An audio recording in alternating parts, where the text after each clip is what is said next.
देखो बेटा, last video में हमने क्वार्टाइल डेविएशन की बात करी थी। और अगर हम देखें इंटर क्वार्टाइल रेंज, आपका क्वार्टाइल डेविएशन और आपका कोफिशिएंट ऑफ क्वार्टाइल डेविएशन, इन तीनों की ये फॉर्मूला है Q3 minus Q1, Q3 minus Q1 upon 2, या फिर आप कह सकते हैं इंटर क्वार्टाइल रेंज अपॉन 2 में क्वार्टाइल डेविएशन मिल जाएगा। और क्वार्टाइल डेविएशन मतलब इंटर क्वार्टाइल रेंज और Q3 प्लस Q1 कर दे, मतलब ये ईजी है फॉर्मूलाज, आपको समझाने की जरूरत नहीं है। लेकिन आप हर चीज में देखेंगे कि फॉर्मूला तो है, लेकिन हमें Q3 और Q1 फाइंड करना पड़ेगा। तो नेक्स्ट स्टेप आ जाता है हमारा, और ये मोस्ट क्रूशियल स्टेप है। बाकी फॉर्मूले तो आपको वैसे ही याद हो जाएंगे, उसमें कुछ करना ही नहीं है क्वार्टाइल डेविएशन में।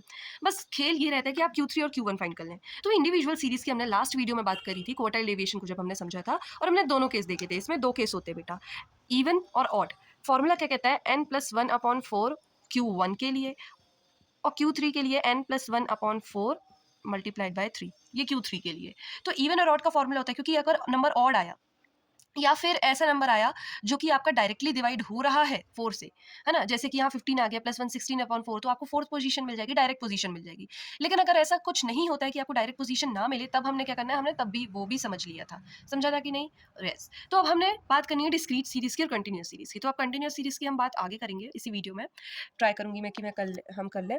तो अब हम बात करते हैं कि डिस्क्रीट सीरीज में कैसे फाइंड करना है, ठीक है। तो चलो, आपको ये टेबल दी गई है, एक्स और एफ दिए गए हैं, आपने क्या निकालना है, सी एफ निकालना है। 3, 8, 16, 20। अब क्या करोगे आप, 20 + 1/4 कर लोगे, ठीक है। तो ये क्या आ जाएगा, 21/4 आ जाएगा, मतलब कि आ जाएगा 5.25।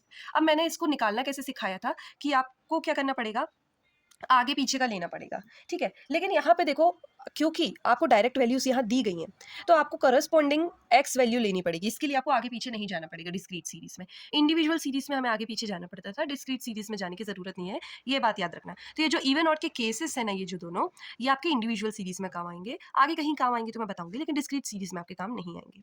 तो 5.25 कहाँ लाए करेगा, ये लाए करेगा ये यहाँ, तो Q1 आपको मिल गया ये।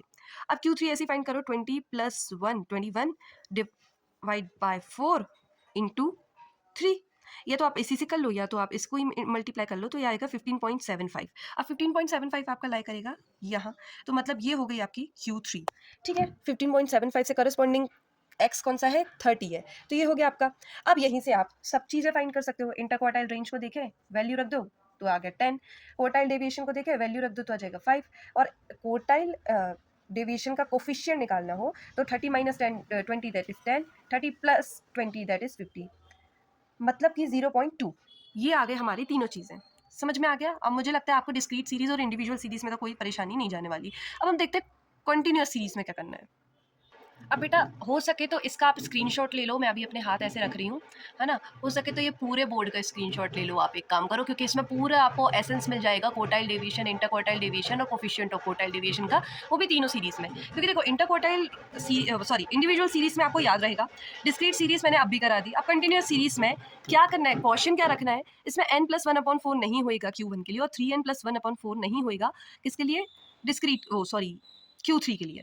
इसमें हम n/4 लेंगे सिंपली। तो ये आपको डिस्टिंक्शन याद रखना है फॉर कंटिन्यूअस सीरीज। अब देखो, इसमें फॉर्मूला बदल जाते हैं, Q1 हो जाता है L1 + n/4 - CF/F/H। किसके फॉर्मूला जैसे लग रहा है, मीडियन के फॉर्मूले जैसे लग रहा है। जब हम कंटिन्यूअस सीरीज में मीडियन फाइंड करते थे ना, वैसे ही हम क्वार्टाइल्स भी फाइंड करेंगे दोनों के, ठीक है। अभी मैं मिटा रही हूँ और आपको एक क्वेश्चन की हेल्प से समझाती हूँ, ठीक है, कि कैसे करना है। मान लो कि हम ये क्वेश्चन लिखते हैं, ये क्लास इंटरवल है और ये फ्रीक्वेंसी है, ठीक है। ये है 10 से 20, 20 से 30, और ये दी गई है आपको फ्रीक्वेंसी। सबसे पहला काम आपने क्या करना है, आपने CF निकाल लेना है, 22 और 28, ठीक है। अब पहला काम क्या करना है, देखो पहला काम आपको करना है n/4 निकालो आप, तो ये हो जाएगा 28/4 इज 7, मतलब यहाँ मत लिखो, वैसी जगह की कमी यहाँ। अब 7 देखो, 7, अब देखो ये Q1 के लिए हम कर रहे हैं, पहले काम हम Q1 के लिए कर रहे हैं, तो 7 हमें कहाँ मिलेगा, हमें इस क्लास में मिलेगा 7, क्योंकि CF से यहाँ लोकेट करना है। तो जैसे हम मीडियन में काम करते थे, फॉर्मूला ले रखो, L1 + n/4 - CF/F into H, ठीक है।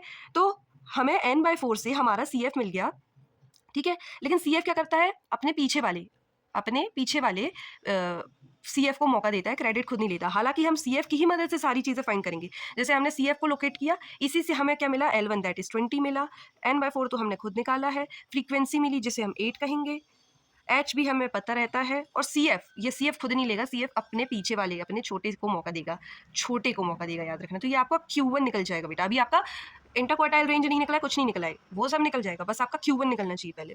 तो 20 + 3/8 × 10, ये आ जाएगा आपका 4/5 हो सकता है।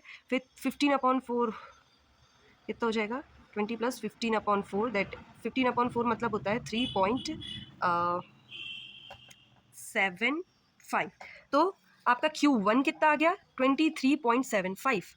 समझ में आया? अब हम Q3 निकालते हैं ऐसी, ठीक है। Q1 यहाँ लिख लो साइड में कहीं, फिर मैं सारी चीज़ें आपको एक एक करके निकाल के दिखा दूंगी, ठीक है। तो ये फर्स्ट स्टेप हो गया। अब Q3 फाइंड करने के लिए वही सेम फॉर्मूला है, बस L1 L + n/4, लेकिन इस बार कौन सा, 3 × -CF/F × H। 3, अब देखो n/4 कितना निकला था हमारा, 7, उसको 3 टाइम्स कर दोगे आप तो ऑब्वियस है 21 आ जाएगा। अब 21 वाली क्लास कौन सी रहेगी, ये तो CF पिछला वाला देगा 12 वाला, F वही वाला देगा 10 वाला, L यही वाला देगा 30 और H हमें पता है 10। ये 10 से 10 कैंसिल हो गया, 30 + 9 हो गया ये 39। तो ये Q3 भी आपका आ गया कितना, 39। अब Q1 और Q3 जैसे कि आपने फाइंड कर लिया है, तो आप सारी चीज़ें फाइंड कर लो, इंटर क्वार्टाइल रेंज फाइंड कर लो, क्वार्टाइल डेविएशन फाइंड कर लो, coefficient of quartile deviation find कर लो। खेल सिर्फ Q3 और Q1 का, और हमने तीनों सीरीज में देख ली। एक बार और revision, last revision, individual series में 2 केस आएंगे और दोनों के केस को आपको अच्छे से करना है। कई बार पोजीशन डायरेक्ट आएगी, कई बार इनडायरेक्ट आएगी, तो आपको निकालना है, ठीक है, सब्सटीट्यूट करके। फिर आपका डिस्क्रीट सीरीज में आपको कोई केसेस याद नहीं रखना है, बस आपको CF के आगे वाले एक्स को ले लेना है। कंटिन्यूअस सीरीज में आपको 2 फॉर्मूले याद रखना है और आपका काम डन है, ठीक है।